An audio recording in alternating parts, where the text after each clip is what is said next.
తెలంగాణ ఉద్యమం ఒక పక్కన పెడితే విప్లవోద్యమం వైపు వెళ్దాం కొంచెం సేపు. మీరు సాంబశివుని గారి మీద ఒక పాట చేసినట్టు మీ ఛానల్ కి గంగ కూడా నటించినట్టు కదా పాట పాడింది. లలితక్క మీద చేసిన పాటకి బెల్లి లలిత ఈ రెండు పాటలు మీరు చేసినట్టు. మధ్యలెదరు అనే ఛానలే అంటే అందరి కమర్షియల్ చేసినా కూడా నేను మాత్రం ఇప్పటి వరకు అలా కమర్షియల్ పాటలు పెట్టలేదు. ఎందుకు డబ్బులు బాగున్నాయి అట్లని కాదు. అంటే మధ్యలెదరు అనేది ఒక గొప్ప గాయకుడు యుద్ధ నౌక గద్దరన్న చేతుల మించి ఆ లోగోని ఆవిష్కరించావు. నేను ఆ రోజు అన్నకు మాట ఇచ్చిన, నువ్వు ఇలా నా చేతుల మించి మరి చేపిస్తున్నావు, మరి తర్వాత నువ్వు ఇలా బొమ్మలు ఓటి ఆడలేను కానీ అశ్లీలం పెడితే ఎట్లా రాబోయి నేను ఎట్లా నమ్మాలి అసలు నేనంటే అన్న నేను మీకు మాట ఇస్తున్నా, నా ఛానల్ ఇట్లే ఉంటుంది. నాకు అది ఇంకో ఛానల్ ఓపెన్ చేసి ప్రారంభించే చేయలేదు. ఇక నాకు అంత పరిస్థితి కూడా లేదు, కొత్త పార్టీ కార్యక్రమాలనే బిజీగా తిరగాల్సి వస్తుంది. అదొక పాట పాడండి. సాంబశివుడు గారు ఫస్ట్ సాంబశివుడు అన్న పాట సోమన్న రాసిందే, సోమన్న వాడిందే. సాంబశివుడు అన్న చనిపోక ముందే రాసినటువంటి పాట ఇది సోమన్న. అప్పుడు యాక్చువల్గా సాంబశివుడు అన్న బీఆర్ఎస్ పార్టీలో జాయిన్ అవ్వక ముందు యాత్ర చేద్దాం అనుకున్నాడు తెలంగాణ కోసమే. మావోయిస్ట్ పార్టీ నుంచి బయటకు వచ్చిన తర్వాత ఆ యాత్ర కోసము తను బతుకున్నప్పుడే రాసినటువంటి పాట ఇది. దురదృష్టవశాత్తు తను చనిపోయిన తర్వాత ఇది ఆయన స్మృతి గీతంగా ఎక్కువ ప్రజలలోకి వెళ్ళిపోయిన పాట ఇది.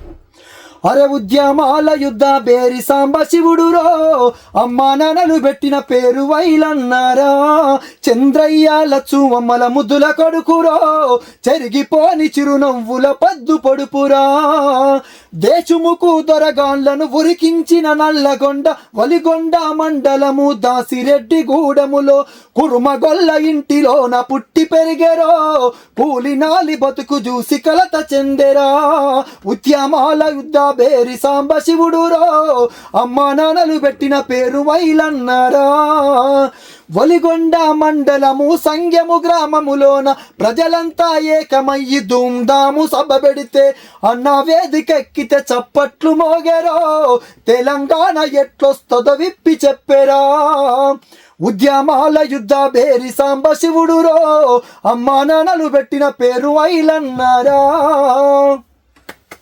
కానీ సాంబశివుడు గారు ఆయన ఉద్యమం మళ్ళీ పోయిపోయి మళ్ళా తెలంగాణ రాష్ట్ర సమితిలో చేరింది. ఎందుకైనా అంటే అది డిఫరెంట్. మళ్ళా ఒక రాజకీయాలకే వ్యతిరేకం అటువంటి వ్యక్తి, తుపాకీ పెట్టిన వ్యక్తి వచ్చినాక మళ్ళీ ఉద్యమ పార్టీలో చేరడానికి దానికి కారణం అంటే ఏమైనా ఐడియా ఉంటుంది? దానికి కారణం అంటే తెలంగాణ రావాలంటే ఆ రోజు బాబాసాహెబ్ అంబేద్కర్ చిన్న రాష్ట్రాలకు అనుకూలంగా రాజ్యాంగంలోనే ఆర్టికల్ 3 ప్రకారం అని ఆయన రాసిండు. అంటే ఇది రాజ్యాంగం ద్వారానే సాధ్యపడుతుంది. అంటే ప్రజాస్వామ్య పందాలోనే ప్రజాస్వామ్య పద్ధతిలోనే మనం కొట్లాడితే వస్తుందని నమ్మిండు కాబట్టి అది అప్పుడున్నటువంటి వేదికలలో కాంగ్రెస్ను నమ్మే పరిస్థితి లేదు. అప్పటికే అనేక మంది అమరవీరులు చనిపోతున్నారు. బీజేపీ ఎట్లాగూ చేరాడు, ఎందుకంటే తను రైటు, ఈయన లెఫ్ట్, అది రైటు, అది ఆర్ఎస్ఎస్ భావజాలం, ఇది ఆర్ఎస్పీ భావజాలం. కాబట్టి తనకు సరైన వేదిక, కొంత ఉద్యమ నేపథ్యము ఉన్నటువంటి పార్టీ బీఆర్ఎస్ పార్టీనే. కాబట్టి అప్పుడు కేసీఆర్ ఉన్నాయి. మా ఇంటికి వచ్చిండన్న, మా ఇంట్లో తిన్నాడు, రాములన్న వచ్చిండు, సాంబశివుడు అన్న వచ్చిండు.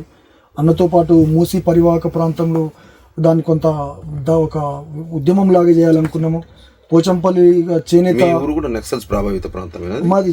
నక్సల్స్ అంటే మాది కొంత సాయుధ పోరాటానికి దగ్గరగా ఉన్నటువంటి ప్రాంతం. అటు కరివిరాల కొత్తగూడెం, మారోజు వీరన్న, భీమిరెడ్డి నరసింహారెడ్డి, మల్లు స్వరాజ్యము, ఇటు కొద్దిగా ముందుకు వస్తే ఇటు బెల్లి లలితక్క, దొడ్డి కుమరయ్య, అంటే చుట్టూ షేక్ బందగి, నల్ల ఆదిరెడ్డి, ఎర్రం సంతోష్ రెడ్డి, వీళ్ళందరికీ మిడిల్ గా ఉంటుంది తిరుమలగిరి. దాని పక్కన గుండెపూర్ అనే విలేజ్. జిల్లా నల్గొండకి వస్తుందా? ప్రజెంట్ సూర్యాపేట, బండి యాదగిరి.